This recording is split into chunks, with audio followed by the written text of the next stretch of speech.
आज रात 9 बजे 9 मिनट के लिए बिजली गुल करके मोमबत्ती, दिया, मोबाइल लाइट और टॉर्च लाइट जलाए रखने की पीएम मोदी जी ने शहरियों से किया अपील।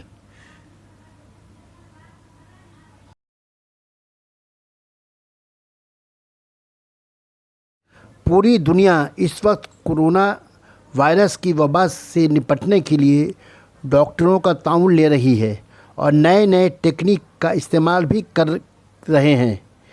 पूरे भारत में कोरोना का मुसीबत बहुत गहरा है, ख़तरे की राहत अंधेरी है। इसके भूल भुलैया में न जाने कितने ज़िंदगी डर और दहशत में भरी है। इस मुसीबत से निकलने के लिए दूर दूर तक रोशनी की कोई किरण नज़र नहीं आ रही है। ऐसे में हमारे पीएम मोदी जी एक रोशनी लेकर सामने आए हैं। आज रात 9 बजे 9 मिनट के लिए भारत के शहरियों को बिजली गुल करके टॉर्च लाइट, दिया, मोमबत्ती और मोबाइल लाइट जलाकर रखने की अपील की है। 21 अप्रैल तक लॉकडाउन का ऐलान किया गया है। इससे कबल भी ताली और थाली बजाने की अपील किया गया था और मोदी भक्तों ने वैसा ही किया जैसा मोदी जी ने कहा था। क्या कोरोना वायरस की मुसीबत से आज हम आज़ाद हो गए हैं? कोरोना वायरस से मुतासरों की तादाद बढ़ती नज़र आ रही है। देखते हैं मोदी का ये अपील भी कोरोना से आज़ादी दिलाने में कितना कामयाब साबित होता है।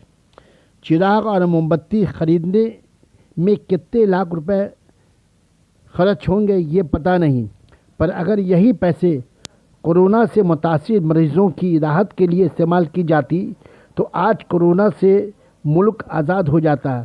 पर ऐसा मुमकिन नहीं हुआ है क्योंकि दिल्ली के अस्पतालों में डॉक्टरों ने के कहने के मुताबिक कोरोना से लड़ने के लिए जितनी सामान की ज़रूरत पड़ती है उतना सामान मुहैया नहीं है। मास्क, गार्ड, गॉन, किट्स और दवाइयाँ दस्तयाब नहीं है। इन सब पर ध्यान देना ज़रूरी था जिससे हम कोरोना पर काबू पा सकते थे, पर ऐसा मुमकिन नहीं हुआ है। हैदर अली, इकरा उर्दू न्यूज़, कोलकाता।